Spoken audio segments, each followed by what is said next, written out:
Hey ye, back with another podcast, Ball at All Cost. And you know what? I'm not even going to lie to you. I am gassed. The way that we run Ball at All Cost, just giving you a bit of insight. We've got a lot of people behind the scenes supporting the pod. You know, you got Dan bringing in guests, you got OC bringing in guests, Andrew bringing in guests, Ade bringing in, everybody bringing guests. But this particular person, Eartha, big up to you in the location, is someone that I know very well. We're on a leadership program together.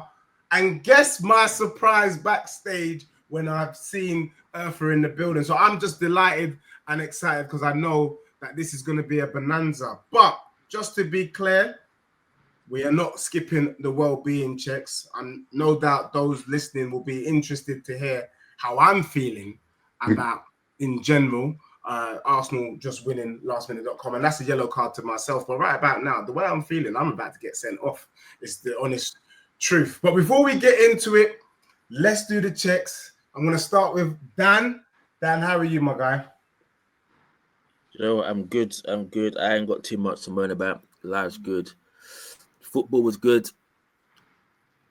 We're here. We've got good plans in for the week. Caden's got some good things happening this week, so it's going to be a good week for us. And as I say, you know, we're here. Blessed to see another day. We give thanks and we move again. So we're here. And obviously the guys, the panel, and our guest. It's going to be a great day. 100%, man.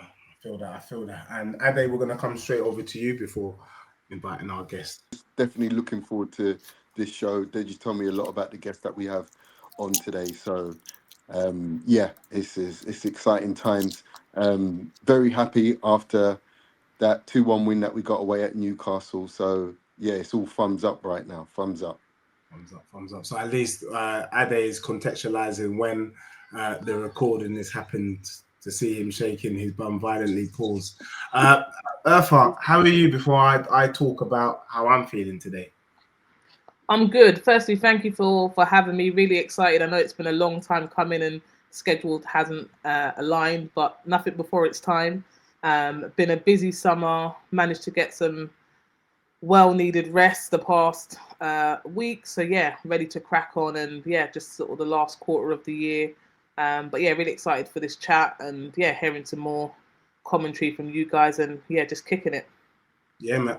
Thank you very much. And just to say, this is our own little private joke, but ready to uplift. Yeah. And if you know, you know. Yeah, but we're ready to uplift in the building. For me, I'm not gonna lie, for those people who know who you are, I feel that this channel should go from ball at all costs to win at all costs. Personally, the level of dirtiness that I witnessed today, and I will underline dirty, was sad, to be honest. You know what I mean? It was very, very sad to see. I understand people wanting to win, and I've got nothing against winning. But when people are acting like Jack and the Beanstalk and just hacking down, man, it's not a good look, to be honest with you. So I'm putting it out there. Some people might not like what I've got to say. And my response to that is bite me. So, moving forward. You know what I'm saying? Moving forward. But it is what it is. And I love the game. It seems like there's a lot of passion.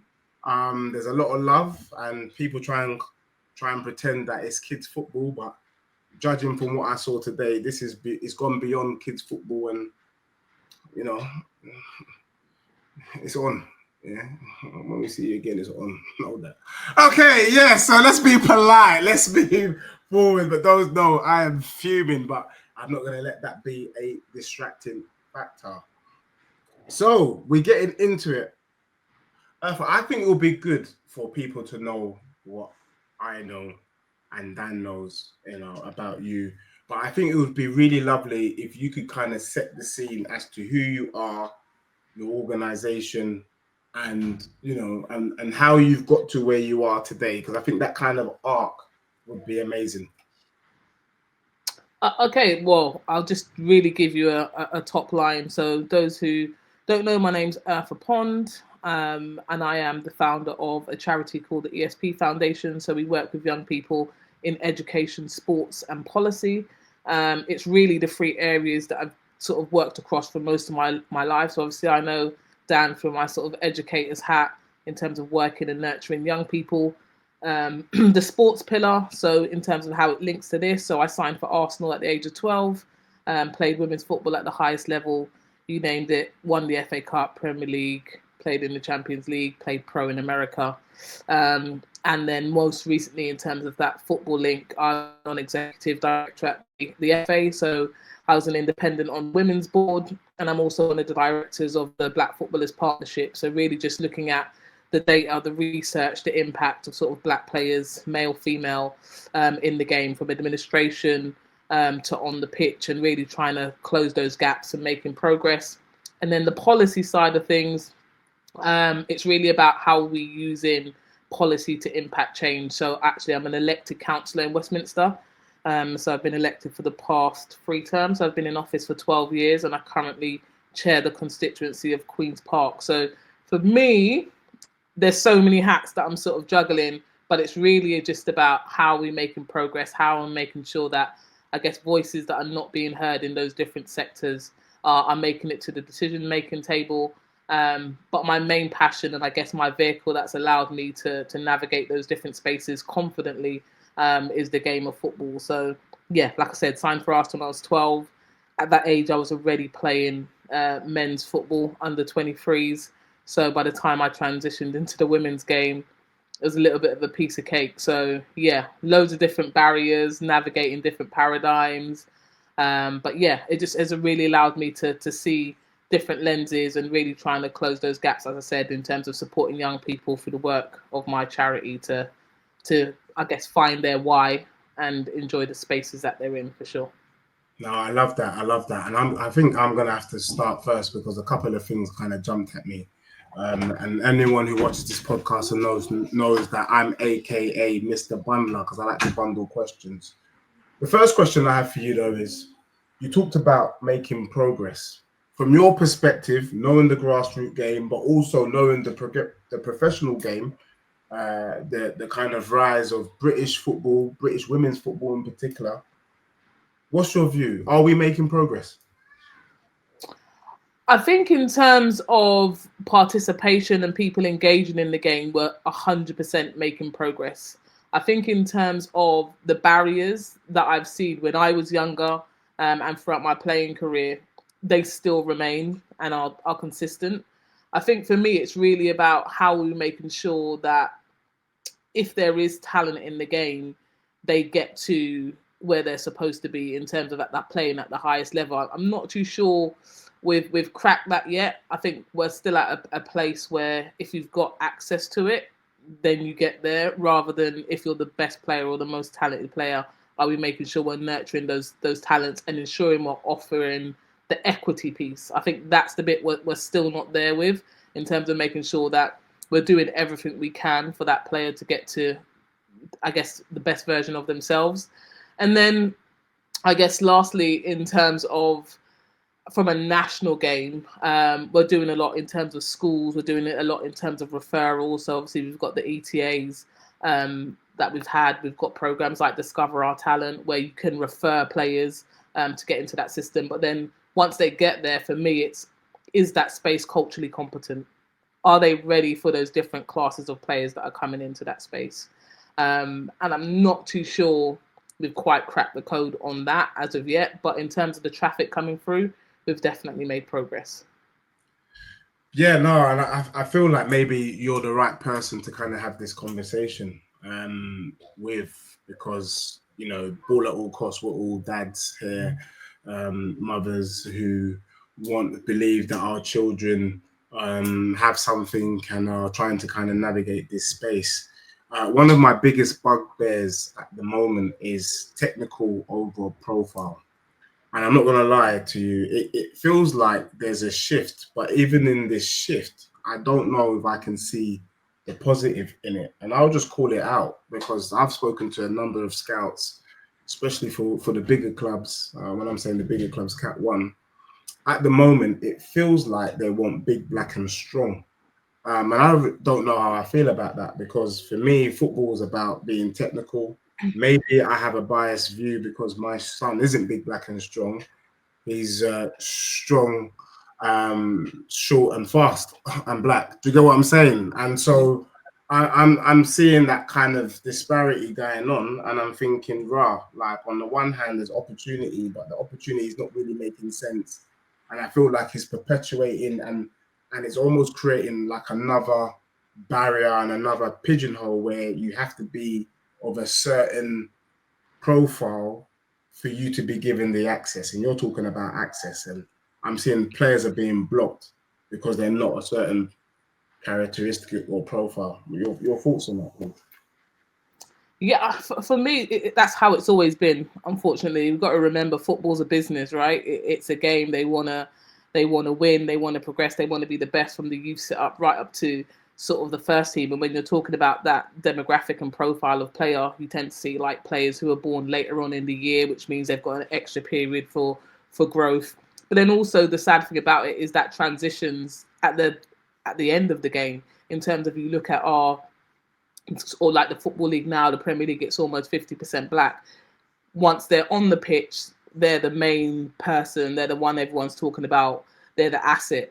When they finish their game and they transition, all of a sudden, they're not that leader anymore. They can't do stuff in the boardroom. They ain't as important. So it happens at all stages throughout the game. And I guess it's about us calling it out, but not from an emotional point of view, but also just using the data, using the facts to drive change. But in essence, it boils down to cash. It boils down to money. It boils down to that investment. So for me, it's just about making sure as a player and as parents, you're holistically ensuring your child has that confidence and knows no matter what someone else thinks of them, they are as good as they are. They just need to keep working hard and their chance will come. And I think one of the things that my football coach always told me is just make sure you're always prepared, because that opportunity will come. But it just make sure that you don't sort of get your shoulders down and really look at maybe like the nepotism and stuff that's happening in the game. It will always be there. That's just football. It's one of the most unloyal sports or industries you're gonna get into, and like you have to be real about that. So yeah, it's about enjoying the game. We say we want a game for all. It's not that. That's the fact. That's the fact of the matter. So yeah, like I said, how can we make sure, and like I said about the progress piece, that we're getting as close to our why, we're as close to where we want to be, and when that opportunity arises, we're ready to grab it with two hands, for sure. Thank you, respect. Dan, you came off mute there. I know you was moving, so. Yeah, no, it's listening to Eartha. I've known Eartha for a long while now, and obviously I've heard her speak about different subjects. But when you say about being culturally ready, I think that's a massive thing that we seem to don't understand. And I'm not talking about us in this space here. I think as a football environment, there's so many things we have in terms of being coaches, being culturally ready to accept the boys that come in, where they're coming from, how they're nurtured, how they're meant to be treated and looked upon. But also, I think you talk about cash and being ready. So, do you ever think we're going to get to a point where it's not going to just be about cultural readiness, as you say, and the elitist about who can afford to pay the best coaches or the best boots, where it's going to be again an equal sport of the man? Do you think we'll ever get there at any point? I think in terms of when you're linking it to stuff like resources, you look at like brands now, they're snapping up players from 5 like to promote what it is that they're doing. So I think in terms of resources, they'll always have that access and sort of being ready. I think if we're honest, in terms of the space and the game and the club, that will differ depending on where you are and who you're playing for.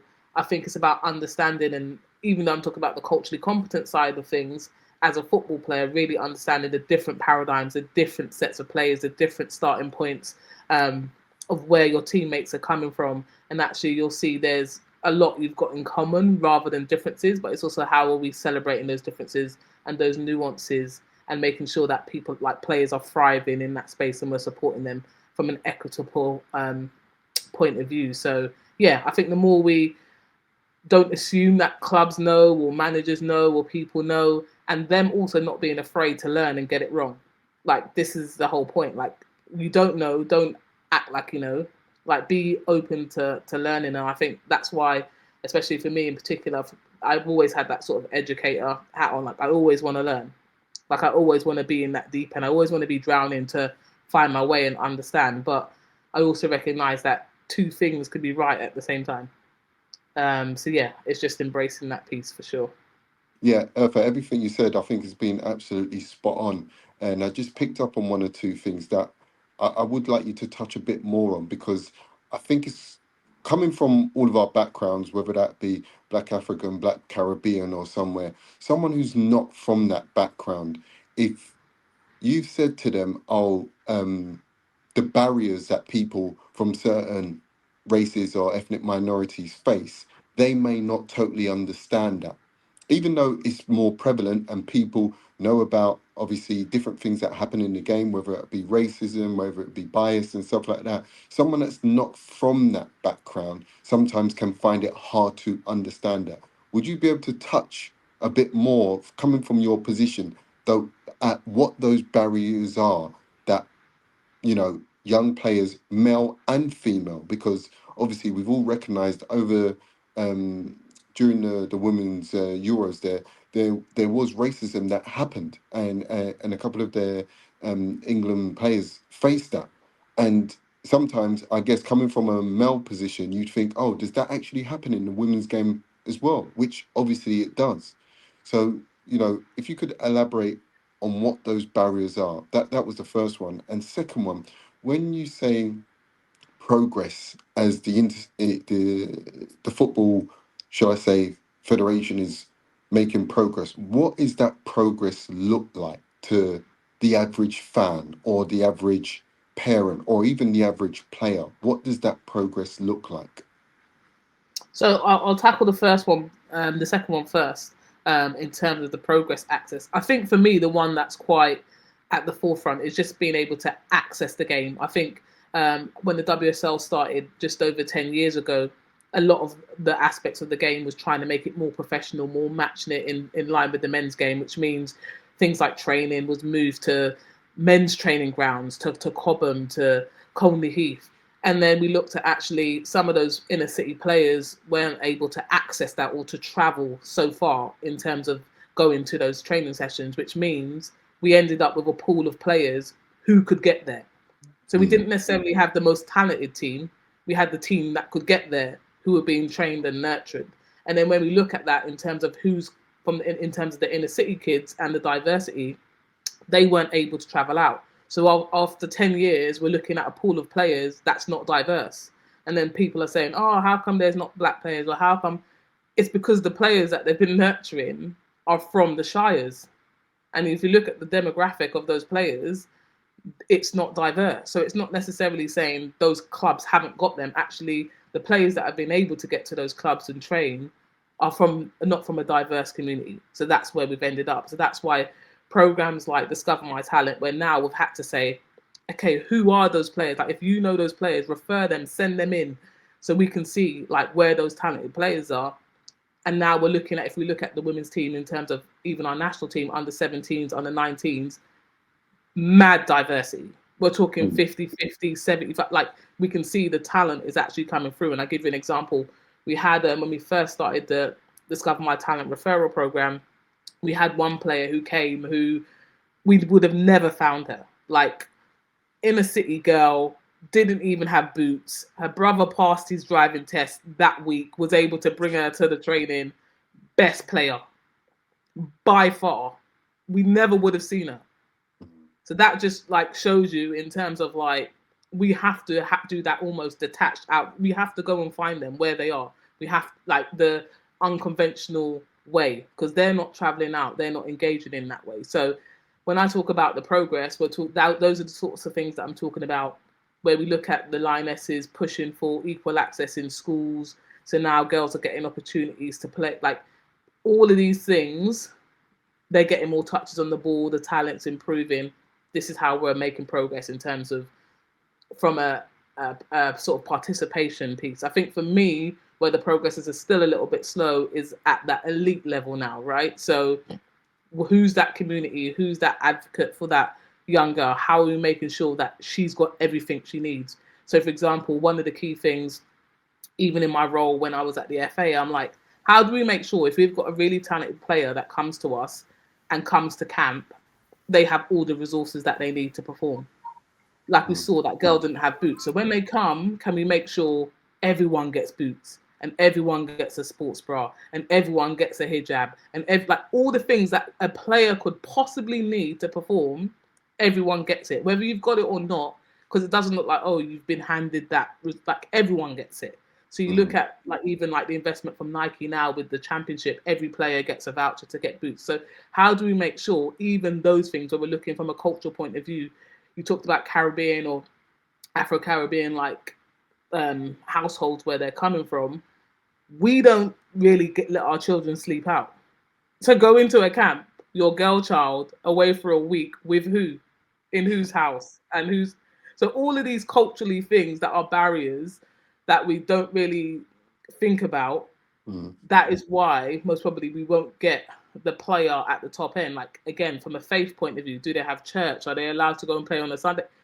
They're not going to access the game. So all these nuances we're in an age of social media now where we're doing loads of content, and let's be honest, a lot of black girls are a lot more developed in terms of puberty than some of our Caucasian counterparts. Do they want to be on the Instagram national team live and on a unicorn in their sports? Like they might not want to do that.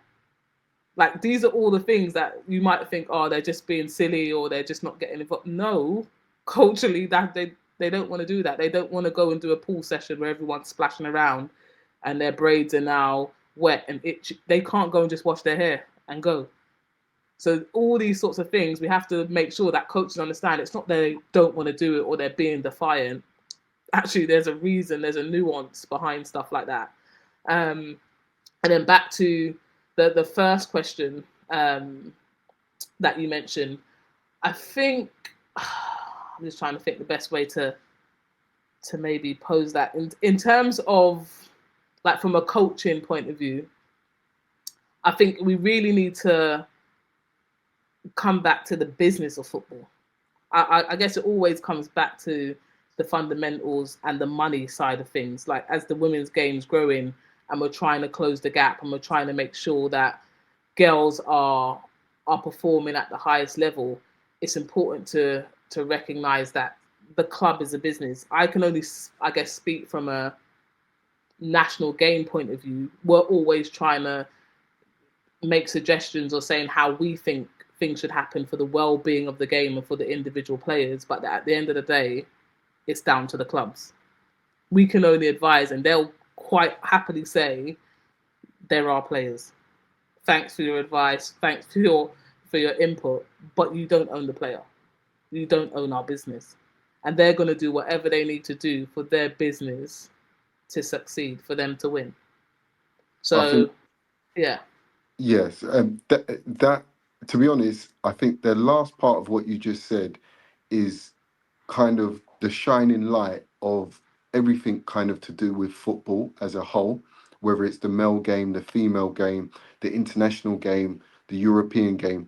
Football is a business, and I don't know.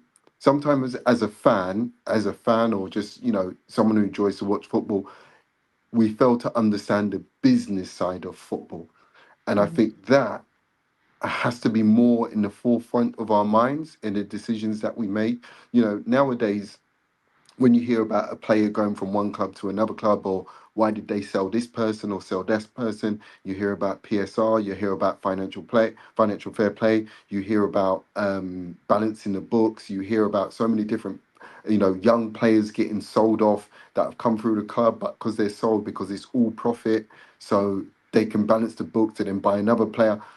Do you think you could give us a description of how a club operates on a business level? Because I think something like that could help people understand things a bit more, especially when it comes to certain decisions being made about certain players. I think I can only, from a sort of women's football perspective, I guess we're moving into an age now where we're trying to match the men's team and the women's team. So there's not a lot of independent like women's teams like in our league currently, other than London City Lionesses. And I think To be honest, we're an add-on. Like in terms of the revenue and the money that we bring in, obviously we've just had like a couple of £1 million players that sort of been sold and bought in the women's game recently. But the disparity doesn't really kick in currently on the women's side of things, because you'll have players who are on like £40,000 a year playing at the top level compared to someone who's on $500,000 and some. So I don't think we're deep enough in terms of that business side where women's teams are currently making money or making profit. I think the one team and the leading example would be Arsenal. And people are quite shocked in terms of like their business model, considering Chelsea's won the league 5 years in a row and they still can't fill out Stamford Bridge. But you look at Arsenal and all their home games are at the Emirates. What people fail to understand is Arsenal's had a fan base since 1990. This isn't new. They just haven't had anywhere to go. So whether they've won the league or not, they've always had a fan base ready and waiting. Now we're in a stage where the women's game is progressing and they've got access to the Emirates and to bigger grounds. Naturally, that fan base has transitioned. So they've always invested in the women's side of the game, down to the attention of DL of, if you go to the club shop on a match day when there's a women's game, they do things like the aisles are wider for buggies, the different apparel in the shop for women, and like they literally change everything with that female centric like aspect. So if you're not investing in things that are as simple as that, then do you know what I mean? Your progress is going to be slower. So when we look at a business, yes, they're filling out grounds.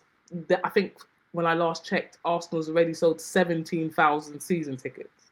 Damn. That's more than some of League One, Championship. Like the fan base is there. 17,000 season tickets already sold.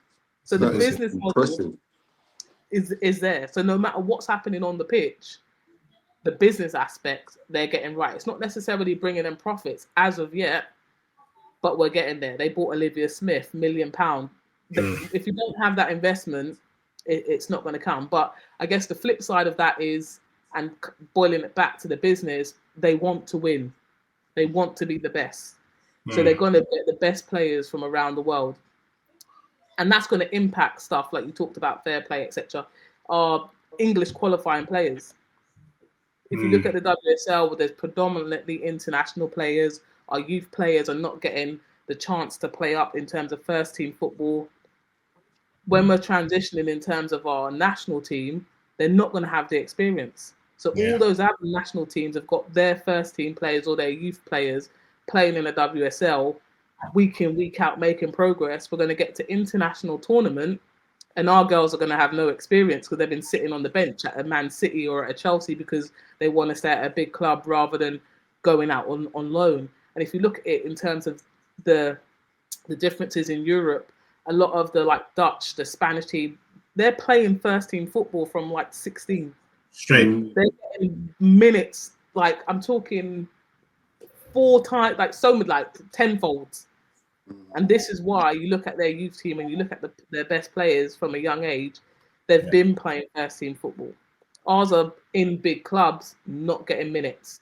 And then when it gets to them representing our country, great, they're now of age, they're 19, 20, 21, but they've not played domestically. You can see it. I think you're on the money. Sorry, Ade. Have you got another question? Because I wanted to kind of go with this kind of theme. I'm going to come back to that European point in a moment. I just wanted to ask you a question, one more question on this kind of business theme. So I was listening to a podcast. I think these guys talk about business in sport, and they had the owner of Hashtag on it. I think his name is Spence or something like that. And he was talking about the Hashtag women's team and why they didn't want to get promoted.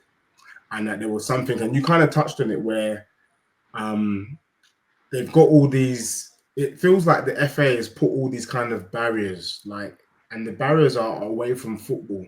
And I just wanted to know if you know about some of these barriers, such things like you have to have a certain size crowd, you have to have admin, you have to have this. And he was talking about the fact that a lot of the kind of barriers they put in place hashtag personally wouldn't be able to afford to do it, to be able to run the women's game.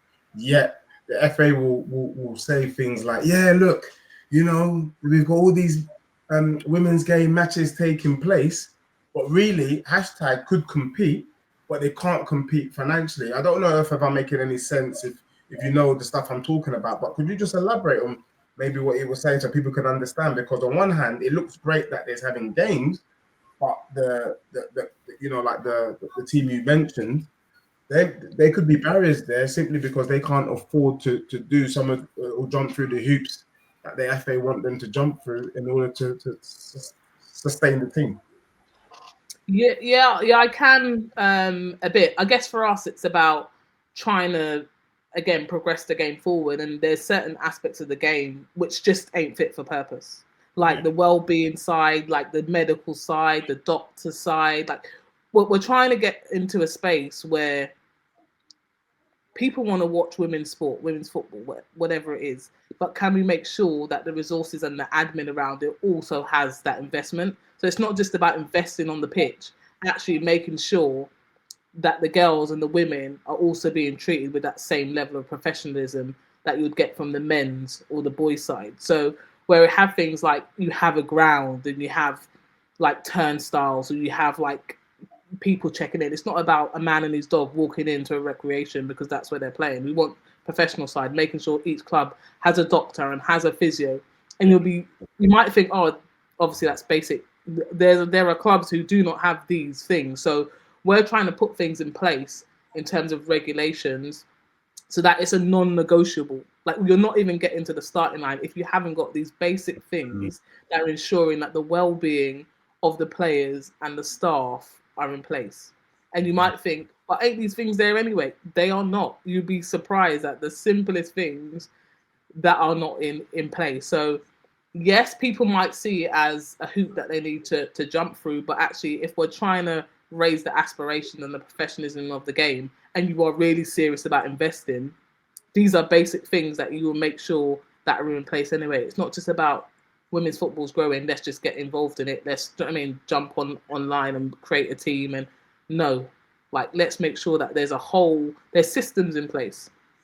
We see the stuff in terms of like administration and things in terms of the men's game where there's clubs who are hundreds of years old gone into administration, the fan base popped down. We don't want that. We've already been banned for 50 years. So if we're going to go at it now, let's make sure that actually, as a minimum, these are some of the basic things we're asking that has to be in place for girls to not just survive, like thrive, enjoy playing the game.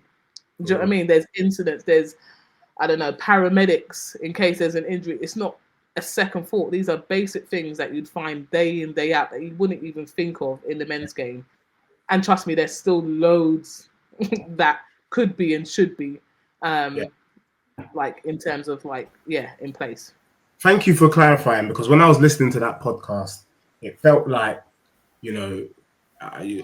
for that club, they couldn't progress because they knew they couldn't meet a lot of the criteria. It was very, very expensive for them. So they saw it as a little bit of a drawback, saying, look, we don't want to get promoted, because if you get promoted into the Prem, as it were, in the WSL, it's got all of these checklists that you've got to cover, and you could find yourself bankrupt, which means it defeats the purpose. You know what I mean? You want teams to be you want the best teams to be in the top division, but if some of the best teams can't afford to be there, then it's an oxymoron. But thank you for clarifying that part, because I feel like the well-being and making sure that there's high standards, that for me is a non-negotiable. I have I have 4 daughters, to be honest, and one of them was playing, and I would like to think that all of the right things are in place in order for her to thrive. So thank you for giving that insight.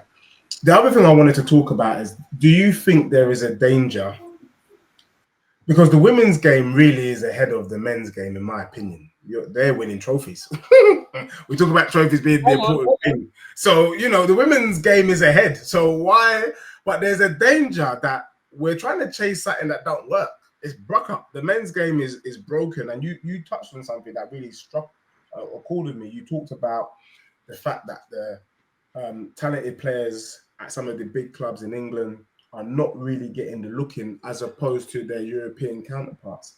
And that's something I'm feeling on a personal level, though, you know, that I'm seeing even in the game, like we as parents, we've talked about it offline, that I'm starting to feel so disillusioned with this country, the academy system, the profiling, that I'm starting to think I might be better off going to Europe to get the opportunities and the minutes. Are you kind of sensing that? Because if we continue down this vein, we will have a shortage of talent at the top end of the game. And then all of a sudden we've gone from winning trophies to barely qualifying for World Cups. And the question we've always said in this podcast is, will the men's game, will they ever win the World Cup? And I'm not sure with the way the money side goes. But what's your thoughts on the European game? Is there an argument that we should be looking abroad rather internally? I don't want to call it like a talent where you're diluting talent on the shores, but at the end of the day, you could only go where the opportunity is. Unfortunately, I think that might be the way that we have to go, especially if I'm looking at it from the women's game perspective. There's just not enough top elite spaces for players to play and progress in. You look at, I guess, the difference to the NWSL, where actually they're only allowed a handful of international players on their whole roster. So majority of their team has to be from the USA, which means when the USA talent are now winning things like the Olympics, it's because their players are playing. They have to play. So I'm not saying we can't restrict in terms of players that are coming in. Like I said, it boils back down to the business. We don't own the clubs. The clubs pick who they wanna buy. But I think if we look at the system and the progress of our younger players, they have to either go out on loan, play championship football, or look at a European team, or they're just not going to get the game time. Like the statistics show you, like over years, like they just are not going to get the chance to play.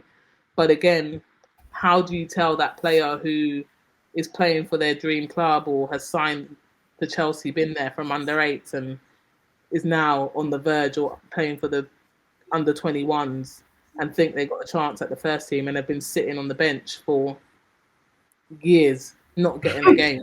You look at players, I guess the opposite side is you look at players like Lauren James, who obviously was at Arsenal and knows their worth and wants to play. And I guess it's not really a risk. She goes to United to play first team football, to get those minutes that she's not going to get at Arsenal. And then from Man United, she gets that move down to Chelsea, plays first team football. But again, like, who's advising? Yeah, we're getting to this stage of, it's always been in the men's game in terms of agents and opportunists and like, what's that parental support that you've got in place? But if you're talented enough, and I say this the same with the men's game, as long as you're in the league and you're playing, they will see you. Like, you get seen. So let your football do the talking on the pitch, and what's meant for you will, trust me, will not pass you. And if they don't still want to pick you, then they just don't want to pick you. Thank you. Do you know what I mean? Football's subjective, as they say. But yeah, don't waste your time just trying to be at the glamorous club. Enjoy the game. That's the whole point. Right, at the end of the day, you want to enjoy playing football. So find a team where you can do that for sure. Love that. Dan, you've come off mute. I see you there burning away with another question. Yeah, no, I always seem to turn back to welfare and safeguarding, and in these discussions, I think, I know you got a deep passion in terms of welfare and safeguard as well. I think we spoke about it a long time ago. I think when the women changed the most subtle thing about the shorts, the color of the shorts. Obviously, they've gone from wearing white shorts to dark color shorts for reasons that now made them public to everyone else. But do you think welfare and safeguarding in the boys' game, grassroots game, girls' game gets the same attention it actually deserves? I don't think it does, I think on top of that, do you feel girls actually feel they belong in grassroots, or it's been tolerated because sometimes it's a tick box to have a girl team associated to a club, or just to say it's a new phase of girls football, let's have a girls team because it sounds good? I never think that we can ever do enough in terms of like safeguarding, and we've seen the bad side of stuff, but also we've seen some good practice. And I guess within sport, actually, like football's actually seen as the exemplar of good practice in terms of safeguarding. But I definitely think there's more to be done from a football perspective, just ensuring that no stones left unturned. I think sometimes we can sort of brush stuff off and look at it as like a cultural thing that's always sort of been in the game. But I think we have to take all inquiries or all like reports seriously. I think from a women's perspective, we've seen quite recently the safeguarding stuff around Mohammed Al Fayed and the Fulham team, and historically, I know there's been a lot in terms of the men's game historically that's sort of come out around like Man City, Chelsea, and they've made steps in terms of improving there. I think there's still a lot to do in terms of the women's game, and hopefully that comes a lot quicker than it's currently moving. But I think in terms of the toleration, I don't really think they feel like they're tolerated. I think where the games progress so much further and there's a lot more coverage, I think that they feel they belong in that space. And I think not just from a football perspective, I think the whole drive around women's sport in general, there's a lot more collaboration in terms of just enjoying being active and finding something that works for you. And I think as we go further forward on in that progress, we'll see a lot of transferable skills and a lot of girls that will be playing across multiple sports in terms of that physical literacy. We already have it in football. There's a few players who play like basketball for England and for in football and basketball, like at City, at Chelsea. So again, I think the perspective is more about finding something that you enjoy doing and driving that in terms of your talents in that sport. You've been educated. Obviously, we met during our past lives in education. Like looking at girls' sport in school and education, do you think that's probably a way of shaping girls now into getting more confidence to stepping out of the shadows into grassroots football away from school, and not being school PE lessons, actually going out and finding clubs of their own free will and think, you know what, I want to do this, whether it's playing mixed sports with boys or go and find that specialist girls team where they can go and excel and be the best they can be in that environment? I think we need to just go back to the basics, remembering that physical education is only a recommendation of 2 hours, so they don't have to do any. Like it's not a lesson that's taken seriously, and it's something I've campaigned about for a long time. Like the impact of being physically active, the benefits, not only like from having 1 in 8 young people leaving primary school obese, but also the benefits in terms of like C-suite leaders, especially from a female perspective, the benefits in terms of just like attention, the benefits to like just moving from a sort of psychological point of view as well as a physiological point of view. We can have all these initiatives in terms of like programs that happen in school and then transferring that traffic and signposting outside into like enrichment opportunities. But when it's not even guaranteed on a day-to-day school timetabling, we've seen it. We have exams, all of a sudden P's cut, this young person has to go to this intervention. It's not there.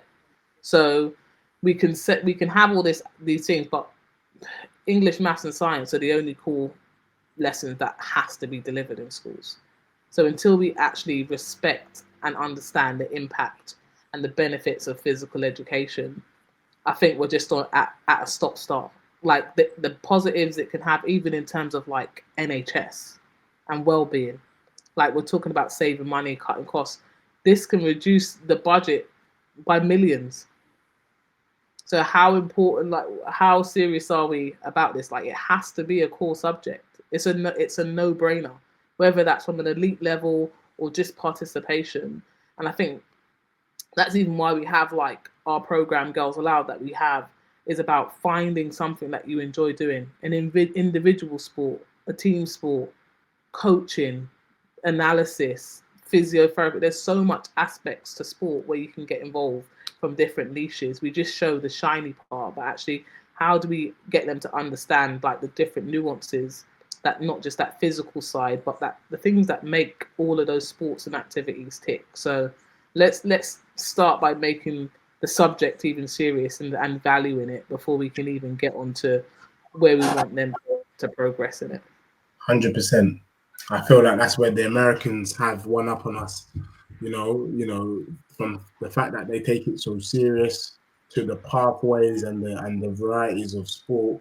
You know, when you were talking about that discovery program that you guys are offering, you know, you're having to offer that because there's nothing, and that is the maddest part. You're having to navigate a space where it's actually hard to see where to go, and there is something about actually the country taking more respect of sports, I reckon, but also the pathways to employment. Like you said, it just opens up a plethora of opportunities that I feel like the young people in this country are missing out on. I wanted to. You mentioned Girls Aloud, and I think would be a good opportunity just to know a little bit more about your organization and some of the programs that you've designed and the ideas behind those programs. Sorry. Yeah, I guess with the charity, all the programs that I guess are in place are really about not necessarily what I want to do, but just looking at where there's a need. So our Girls Aloud program is a badass space for girls only. Sorry, boys. We have a minimum of 10 sports activities that happen at the same time. We have a live DJ. We have badass vibes. We mix sort of pop culture music with heritage culture music. We do things like breast and bra health. So every girl in our space will get a sports bra fitting, learn how to fit a bra properly, and receive a bra that they can then move with in our space, but then also in their own recreational time, because we know that breast bounce is a massive barrier in terms of participation. We do menstrual cycle health education as well. So our Code Red program, so just preparing girls for when that menstrual cycle does start or has start, myth busting, the different products that they can use, you name it. They get a starter pack with some resources that parents can have as well, have those difficult conversations with dads and mums. And we're currently developing one for SEND and autism students, so they can also access the resources as well. But for us, it's just about them enjoying moving. And yeah, we found in our space, we have a minimum of 100 girls a session, every single session. And we've managed to develop that now into Mums Aloud, because mums are like, I remember when I was 12 and I used to roller skate and I used to play badminton. So we've created a space for mums, because we know if mums in particular are active, then their children are 27% more likely to be physically active. So we've got a Mums Aloud session as well. Our last one, we had 80 mums, grandmas, all getting involved as well. So yeah, we're just finding a way for mums to really build that community, build that cohesion, build friendships. And we're getting girls from all over London. Like, we know the things, barriers such as postcode wars and stuff where people are not traveling. Already this year, we've had girls from over 22 boroughs in one space. So yeah, people might just think, oh, it's girls playing sport, but it's so much more in terms of like building community. We grow our own ambassadors. So we've got girls who started with us when they were 8. They're now ambassadors. They remember how they felt when they were 8. So who's best to like introduce girls into those spaces? And now they're youth ambassadors. We now employ them, and they enjoy in terms of building their sort of CPD, but also from a cultural competency piece as well. Just really looking at our vast range of coaches, like from some of our like Muslim instructors who are normally just like fully in bias, hijabs. They come into the space and everything comes off. And the girls are like, oh my gosh, look at your hair. Like, I've never seen your hair. It's curly. Like, outside of their home, they've never had the opportunity to show their full self. Like they're friends, they've been friends with some of them for like 4 or 5 years, and they've never seen them without a hijab off. And all of a sudden, you see them beaming, they're proud, they're like, yeah, my hair's curly, it's actually ginger, it's great. Like they're in a sports bra outside of their bedroom. Like this is unheard of. So yeah, you build the space, and then they will travel in a time where we know statistically girls are not participating in sports. We have, like I said, a minimum of 100 girls every single session travel in London to come and do sport. So yeah, it works. They're thriving, and yeah, you have to see it to understand what it is. Yeah, that's amazing work. And look, I asked this one last question because I think it's a personal thing. And I love the fact that people can come straight into central London because you guys are based in Westminster. So I think you've answered that question. For me, I this is probably personal for me. And when you mentioned it, it struck a chord with me in a more personal situation where with my own daughter, she was kicking ball, badass football player. For me, the definition of, I think, just a very, very strong centre back. And then all of a sudden, like a year ago, she just wasn't on it. I couldn't quite put my finger on it. But I think some of the things that you mentioned, I think she didn't enjoy moving anymore. I think some of the changes that was happening to her, maybe she's young, she's only about 11, not understanding, maybe not it's happening so quickly, and I feel like I didn't provide the right level of support in this situation. I just kind of took it as she doesn't want to kick ball. I tried to encourage. It was a firm no. How do you encourage someone? I'm a parent. I believe my child has talent, but has now gone off football altogether. And I think it could be for some of those reasons you mentioned. What would you do? What advice would you give me? I guess for me, it's just about how do we get them enjoying moving again, and that's the difference in terms of like football or coming to a girls allowed session. This is the reason why we have like 10 activities, because you might not want to go to a football club and be doing drills and we do it like you in girls allowed. You can do 2 minutes of football and then think, nah, I'm done with that. I want to go and play netball for 5 minutes, and then actually I want to go and roller skate. Actually, I want to go and dance for half an hour. Like you have the autonomy to enjoy moving. And I think from then you'll then start to whittle down. You see girls, they'll go to like specific sports that they really enjoy doing. And then if they really want to progress and they're talented in that, then they find pathways and we can signpost them to local clubs or places where they can do more of it. But they have to have that enjoyment of moving and play. And I think when we have that without all the restrictions, they'll find their way. So if it is something that your daughter wants to do, again, that resources bit is really important, like sports bras. Like for me, that was a big barrier. So unless I was like the super talented player, and I'm not blowing my own trumpet in terms of I played at a high level like really early. And I guess when I went into becoming a teacher, I had to tell myself that I'm just teaching these girls to make progress and enjoy it. Because if I looked at it from a perspective where I started and the talent that I had, I'd be blowing my top off every single lesson. I promise you. Like I remember starting school in year 7, and my PE teacher sitting me down week 2, and was like, "You're gonna have the worst 5 years of your life if you don't realize they are never going to be on your level. You need to recognize that from now. Even if we train them every single day for every single lesson, they are never going to meet your expectation." So, for me, especially with your daughter, how do we make sure that she has the right resources? So breast bounce for me was a massive barrier.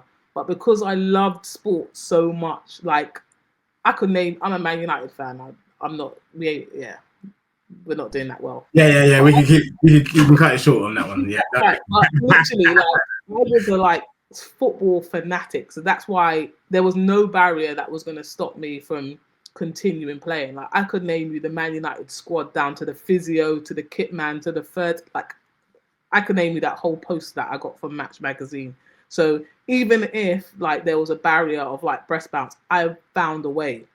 So I used to have like bandages to sports, but like what's the thing that I need to make sure I keep moving? But as a teacher, I also recognize everyone's not made like that. So I see girls coming from primary school, year 6, they will run through a brick wall, playing, sliding. Soon as puberty kicks in, you can't even get them to shoot a netball. Like, and this is the thing, you've got to recognize those differences. Like, what are those things that you can slowly chip away in terms of those barriers that will stop them from enjoying movement? So something like a bra, you might think it's something so simple, but if you look at it from a teacher's perspective, and I always give this analogy, if I'm a maths teacher, you get a young person that comes to the lesson, they've got their calculator, protractor, pencil, they can access the lesson, they're just learning, right? Same with a girl that comes to PE. If she hasn't got a sports bra and she's worrying about breast bounce, she's got to do all of that before she can even access the information. But actually, if she feels comfortable and she feels like she's ready to perform, she arrives and now she's just accessing the lesson.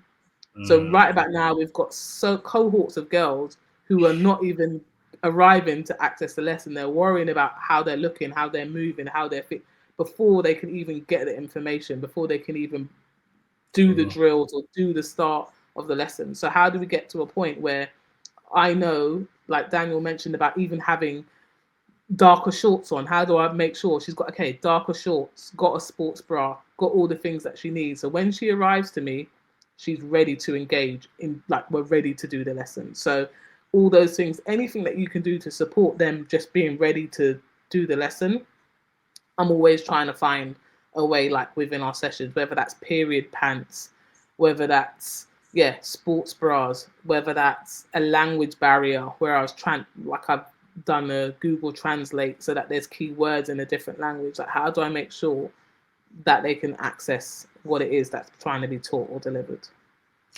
Thank you. There's just so much there, and just respect for you for occupying that space and providing that opportunity and that platform. And I'm just going to give my colleagues one last question, and then we're going to just get some little bit more details of how young people listening in, parents listening in, can access the services and where to find you. I personally don't have any more questions. I just want to salute you for all the work that you're doing. I really, really, really hope you get all the funding and support you need from local government or government in general to push what you're doing forward, because I think you're making massive waves in, I think, not just the female game, but in female society, if that's a better phrase for me to use, to allow someone to come into sport. Obviously, you talking from a female point of view and the amount of barriers that they have, and to be able to break down those barriers just by supplying them the equipment, the resources that they need so they can go and express themselves and go out and enjoy sport. And I really, really second what you said when you said that with regards to PE in school, it should be. I personally think it's got to be the fourth biggest topic. So it should be, whether you want to go maths, English, science, PE, or PE, English, science, maths. I think it's got to be there, because as a nation, and sorry, as human beings, to be able to move your body to get from A to B, to be healthy, to be fit, helps everyone. It helps you. It helps your mental health. It helps your mental sanity. It helps society. It helps your family. It helps everyone. And so again, I just hope that you keep doing what you're doing, which I believe you're totally going to do, and that you get all the resources you need to push this forward and keep pushing higher and doing more. Appreciate that. Thank you, Ade. You got, man. Dan? I'm going to take one of Ade's questions. He didn't take one. Yeah, and my one. I want a bundle. I want to do a daily on a bundle. So how many you having in there? Is there about 4 or 5? Sorry, I'm just joking. No, just 2. I'm going to do there's a combo, a double combo. So if there was one demand you could put on the FA to address the women's game from, I'm going to go from bottom to top, from grassroots up, what would it be? And all second would be, how important do you think it is to have an innovator, someone that these young girls can address and go to and say, you know what, I want to be like Eartha. I want to be like this role model in society, in their community. How important do you think that is to find someone they can attach themselves to, that gives them the inspiration and courage and confidence to be who they want to be, they can be? I think with the first question, I'm definitely just going to go back to sports bras, because I know how important it is in terms of just movement in general. I think sports bras should be a recommendation on all schools' lists, as in, like, you know, when you start secondary school, when they say, oh, this is all the resources you should get before you start school. I think that needs to be on that uniform, like, starting school list, to make sure that actually every girl has that ability to move and access the lesson. So any sort of national campaign that they can do in terms of making sure that resource goes out to every single girl is like super important. Because like even when we was at school, we had girls selecting different subjects to study, and because they didn't have a sports bra, they picked another subject to do their GCSEs, because they were juggling between parents being able to afford a bra so they can access their lesson, or normal household resources. So yeah, from a national governing body point of view, how do you make sure every player accesses that? And maybe you might think it's even from a grassroots point, but even when the last Euros happened and before I started on the board, that was the first time even our lionesses had a sports bra fitted ever. That's at the top level. So if they're not doing it at the top, That's mad.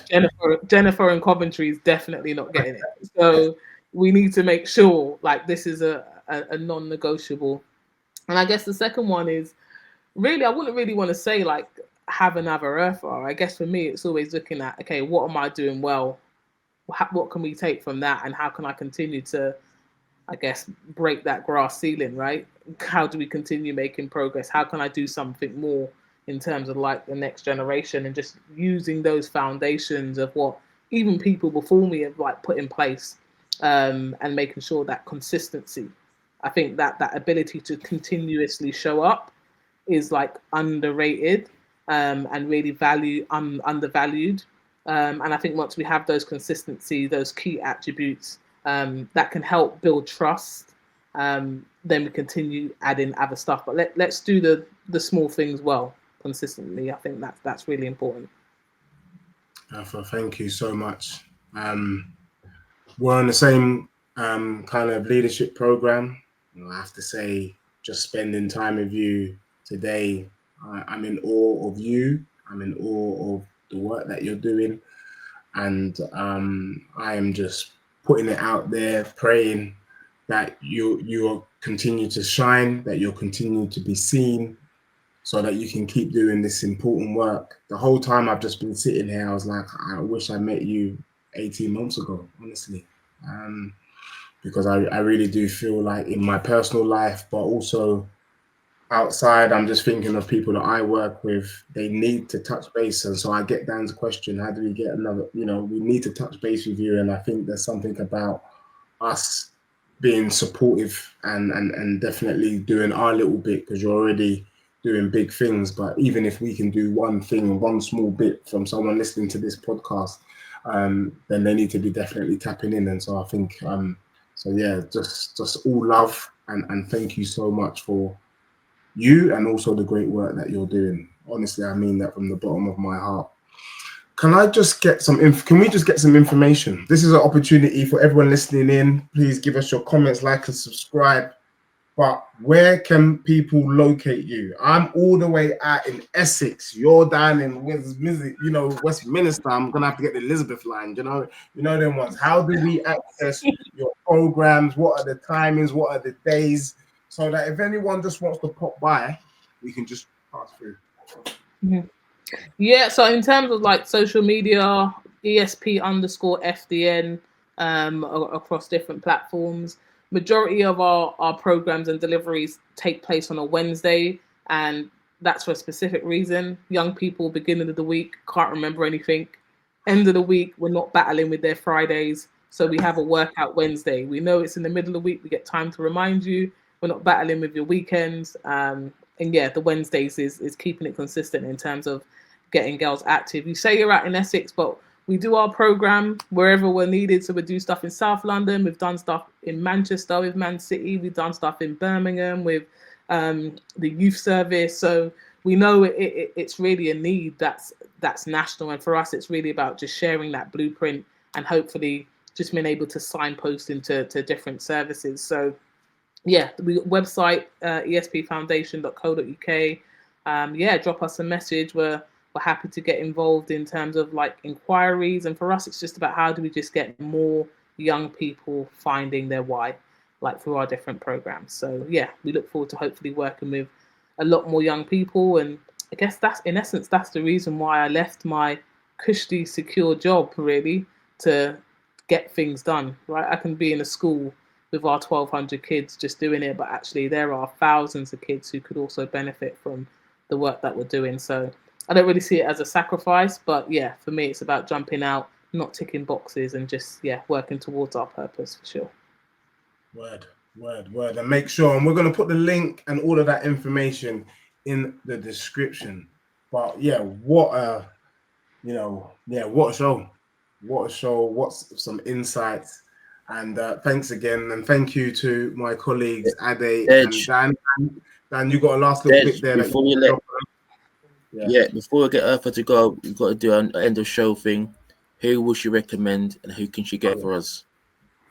Yes. Please. Go on, can you do that? So basically, if you were to invite someone in your network that you would think that would be good for us to have on the show, the caveat though being it has to be someone that you could get hold of. So that would be willing to go on, but to get their insights, to get their perspectives so that we could hear from them. Do you know anyone? For me, I'd definitely recommend a guy called Dario Coronaldi, who does a lot of work alongside the Black Footballers Partnership, does a lot of work, not just in terms of with club owners, with the government. So you can see it from a governance point of view and how that's impacting what's actually playing out on the pitch, in the media, in the boardrooms. If you want to get that real insight in what's driving the game, Dario Coronaldi would be my go-to for sure. All right, Coronaldi, please, let's get that individual on the show. Be good to hear from a global perspective, because they talk about, and I'm not knocking it here, but stuff filtering into the grassroots. And I don't know about you, my fellow colleagues on the panel, I'm not feeling anything filtering into my pockets. In fact, I'm feeling a lot of things going out of my pocket personally, yet the FA claim to be invested in grassroots, yet man's broke up by the end of the month. So yes, that would be an interesting conversation to have, because I want to know where that money's going and who it's filtering to. So yes, big up. So thank you very much. Really looking forward to that. And on that note, we are out. Thank you.